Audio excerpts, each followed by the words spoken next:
Jeromel, na última sessão do Conselho Universitário, na qual você estava presente, o Fernando Costa, o atual reitor, apresentou um estudo em que ele analisava a hipótese de um suposto docente que fosse MS6, que tivesse 35 anos de casa, ou seja, que tenha abono permanência, porque já tem tempo de aposentadoria, teria 7 quinquênios, sexta parte, e que já teria incorporado a maior de todas as gratificações, que é a de reitor, ou seja, o máximo da possibilidade de um vencimento maior. Isso se chegava num valor na casa dos R$32 mil. Acontece que o próprio Fernando Costa, já 2 anos atrás, já ganhava mais do que isso. Ele, o próprio Paulão, que era pró-reitor da PRDU, hoje ele é assessor lá de alguma coisa, também ganha bem acima disso, e tem funcionários que ganham ainda mais do que isso. Você se compromete a publicizar os valores, inclusive a composição desses salários que aparentemente são inexplicáveis, e acabar com essa imoralidade?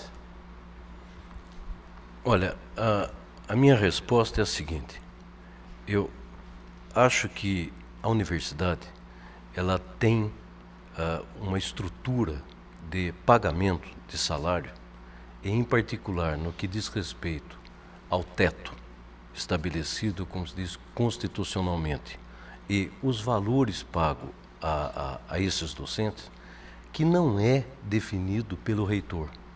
Ao contrário, eu tenho absoluta certeza que esses salários ultrapassaram o chamado teto do valor do governador, implica na decisão da Procuradoria-Geral da Universidade. Não é, eu tenho certeza, o reitor que deve decidir se paga assim ou assado. Como efetivamente deve interpretar e calcular o valor desses salários. Tenho certeza que essa é uma decisão jurídica e que esta decisão jurídica, de fato, está sendo implementada. É dentro desse contexto que eu vejo esta questão. No que diz respeito aos salários da universidade, eu acho que o salário individual de cada um, a universidade não deve necessariamente invadir esse espaço, digamos, individual.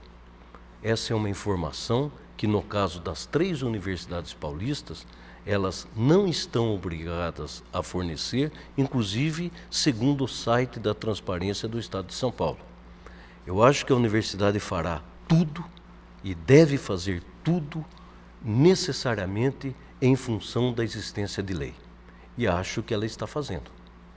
Devo imaginar que ela está fazendo em todos esses casos. É assim que eu vejo esse problema. Em qualquer caso, a Unicamp terá, através da reitoria e como consequência da interpretação daquilo que a legislação indica, feita pela sua procuradoria, é isto que está e estará sendo implementado. Você falou da legislação, de cumprir a lei, mas, por exemplo, a Constituição, ela estabelece os requisitos para o cálculo do salário mínimo. Uhum. O DIEESE, que é uma instituição que a própria universidade reconhece, tanto que compõe o Conselho Universitário, calcula todo mês esse valor.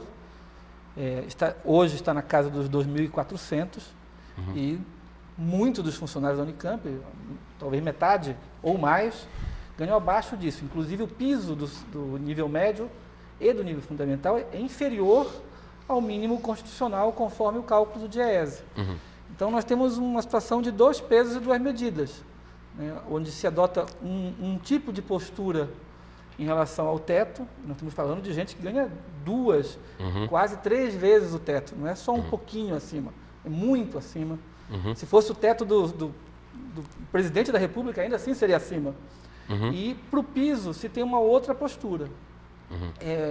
A atual reitoria, ela trata de uma extrema insensibilidade a essa disparidade salarial, né? E na sua reitoria você vai ser mais sensível e tentar reduzir essa disparidade. Olha, eu acho que permitir com que a universidade seja gerenciada de tal forma a fazer com que os funcionários, os seus funcionários e os seus docentes tenham os melhores salários é um dos objetivos de qualquer empregador, em particular da universidade. Nós temos que ter um corpo funcional que efetivamente consiga dar o máximo de si numa atividade absolutamente estratégica para o nosso país. É assim que eu vejo a educação, é assim que eu vejo a ciência. E, portanto, nós trabalhamos em algo estratégico e que deve ser bem remunerado, dentro das possibilidades do nosso orçamento e da sua execução orçamentária de forma sadia. Este é o objetivo e isto é possível, eu acho, que seja feito. Olhar para o nosso corpo funcional de maneira a colocá-lo de forma expressiva como o recebedor de uma atenção importante para o trabalho que ele executa. Eu acho que sim, eu acho que faremos isso da melhor forma possível com este objetivo. O objetivo é termos, inclusive, dentro do contexto das 3 universidades paulistas, um perfil salarial de todo englobado, de todos os vencimentos, de forma homogênea. Uma questão referente à avaliação docente. Como o senhor vê o atual sistema de avaliação do trabalho docente implantado na Unicamp? Hoje, quase que exclusivamente baseada na avaliação individual, especialmente na sua produção de pesquisa.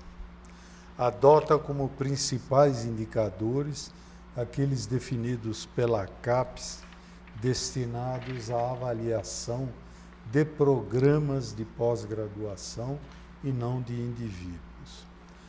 Qual a sua opinião sobre um sistema de avaliação de desempenho institucional que dê maior ênfase à avaliação da unidade, instituto ou faculdade, e, por consequência, a dos seus docentes? Eu tenho que dizer primeiro que mencionar que a CAPES faz algo no que diz respeito à avaliação não me parece absolutamente preciso. E digo isso por quê? Porque a CAPES, na verdade, ela traduz em regras aquilo que os nossos pares definem em cada área. São nossos pares que olham para o desempenho e, digamos, a estrutura da pós-graduação do Brasil e definem essas regras. Então, são os nossos pares. Agora, eu sou francamente favorável a uma avaliação institucional. Acho que ela é importante. Acho que, inclusive, a CADI, um órgão importante da nossa universidade, ela deveria ter esta preocupação de avaliar os institutos e faculdades e definir regras bastante claras para que cada um tenha o seu respectivo desempenho em ensino, pesquisa e extensão. Dentro do quê? De uma comparação no seio daquilo que ocorre no nosso país e provavelmente, inclusive, no exterior. Desejamos ser uma universidade de excelência, não só no ambiente, no âmbito nacional.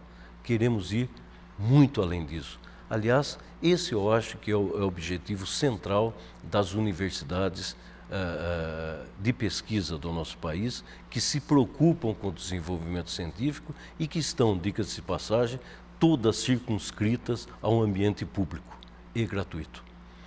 Acho que eu sou favorável, portanto, a uma avaliação de institutos e faculdades com este objetivo, com o objetivo de traçar metas e traçar perfis de unidades muito mais do que dos seus docentes. A definição correta de como é o perfil de cada docente, me parece que, num primeiro momento, deveria ser algo a ser decidido e implementado no âmbito das unidades de ensino e pesquisa. Nós advogamos a uma grande autonomia de ação para as unidades de ensino e pesquisa, inclusive nesse particular. É claro que no ambiente de olhar para a universidade, que deve executar tarefas importantes no seio de uma comunidade científica nacional ou internacional.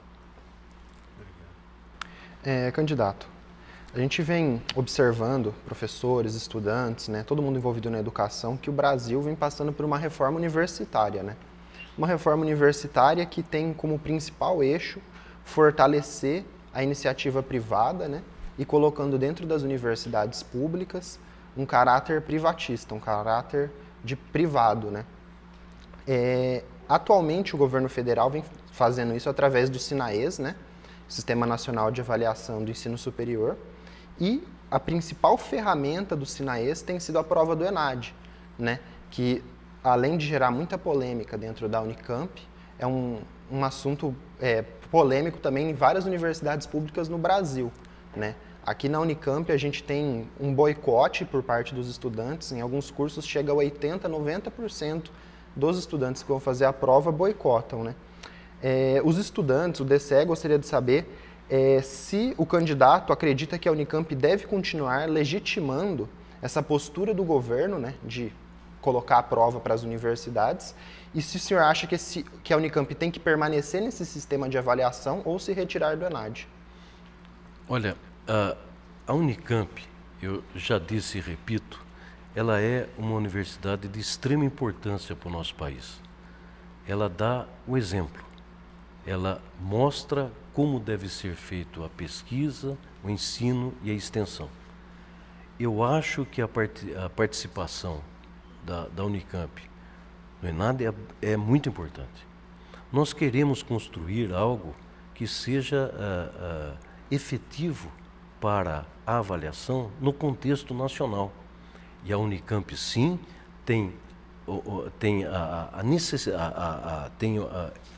é importante a sua participação, tendo em vista, inclusive, o aprimoramento desta ferramenta.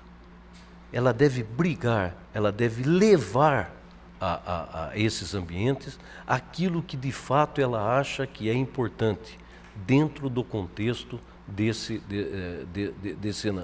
exames. Acho que é dessa avaliação. Acho que isso é a participação da Unicamp, inclusive com este objetivo crítico, é essencial. Agora, é também essencial que, se concordamos com isso, que a participação dos estudantes seja efetiva. Se é importante participar e mostrar como é que aqui nós aprendemos aquilo que viemos aqui procurar. Acredito que devemos, portanto, nos manter nesse sistema e tentar aprimorá-lo. Eu me lembro, aos 12 anos atrás, quando a CAPES começou a implantar o seu sistema de pós-graduação, foi assim. Acho que o papel da Unicamp foi absolutamente central para que o sistema CAPES, hoje implantado e aprimorado, tivesse um início de forma correta, sadia e que pudesse, de fato, colocar sobre a pós-graduação nacional a possibilidade de um desenvolvimento seguro no futuro. Eu acho que esse tipo de ação do governo federal, ela é muito importante. Ao contrário, por exemplo, do financiamento de bolsas para as universidades particulares. Acho que o governo federal deveria, ao contrário, estar incrementando cada vez mais as suas ações no âmbito das universidades públicas e, portanto, gratuitas. O senhor comentou dessas bolsas, né, por ensino privado. Uma avaliação que os estudantes que acabam boicotando o ENAD, né, do próprio DCE, é que esse exame ele vem servindo para as universidades privadas mais como um instrumento de propaganda, né, dessas universidades, como uma forma de avaliação da sua qualidade em si, né?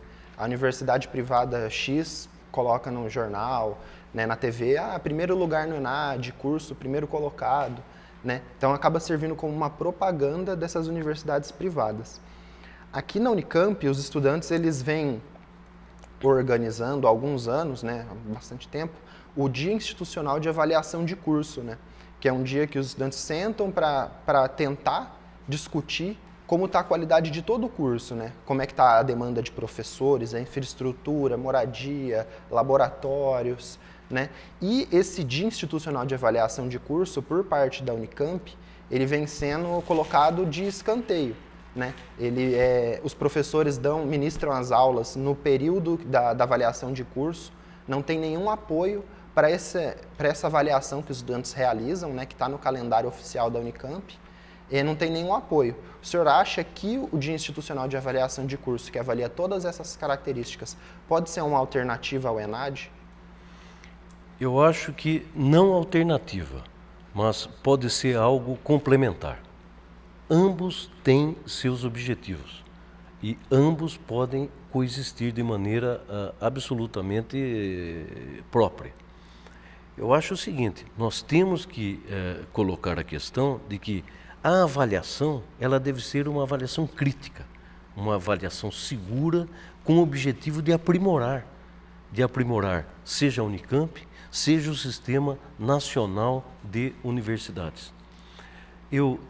Pode ter certeza, aquela propaganda que as universidades de pouca qualidade fazem na televisão, não são propagandas que efetivamente chegam a que a população acredite nessas instituições. A população, os alunos, ao contrário, veem com grande importância aquilo que é feito aqui, que é feito na USP, que é feito na Unesp e, em particular, nas grandes universidades públicas brasileiras, que dão um exemplo absolutamente singular no mundo.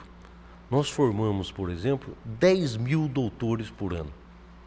Isso é absolutamente singular e estratégico no contexto científico de qualquer país.